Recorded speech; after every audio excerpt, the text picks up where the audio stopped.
UGC ஊதியம், 12 மாத சம்பளம், பிஎஃப் மகப்பேறு விடுப்பு உள்ளிட்ட கோரிக்கைகள். மாநிலம் தழுவிய காலவரையறையற்ற பணி புறக்கணிப்பு போராட்டத்தில் 8700 கௌரவ விரிவுரையாளர்கள் யுஜிசி வழிகாட்டுதலின்படி கௌரவ விரிவுரையாளர்களுக்கு மாத ஊதியமாக நிர்ணயிக்கப்பட்ட ரூபாய் 57,800 வழங்க வேண்டும்.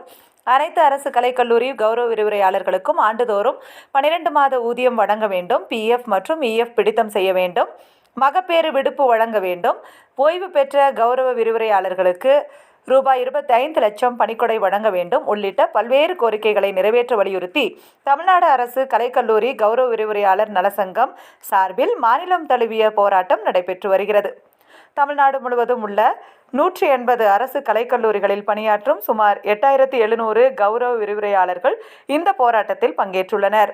கோரிக்கைகளை அரசு உடனடியாக நிறைவேற்ற வேண்டும் என வலியுறுத்தி நேற்று முன்தினம் முதல் காலவரையறையற்ற பணி புறக்கணிப்பு போராட்டத்தை அவர்கள் தொடங்கியுள்ளனர்.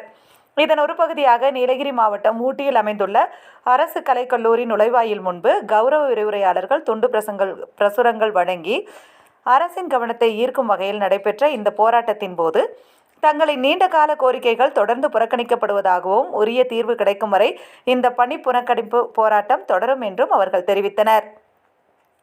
கௌரவ விரிவுரையாளர்களின் வாழ்வாதாரமும் கல்வித்துறையின் எதிர்காலமும் பாதிக்கப்படாத வகையில் தமிழக அரசு உடனடியாக தலையிட்டு தீர்வு காண வேண்டும் என இன்று துண்டு பிரசுரங்கள் விநியோகித்தனர்.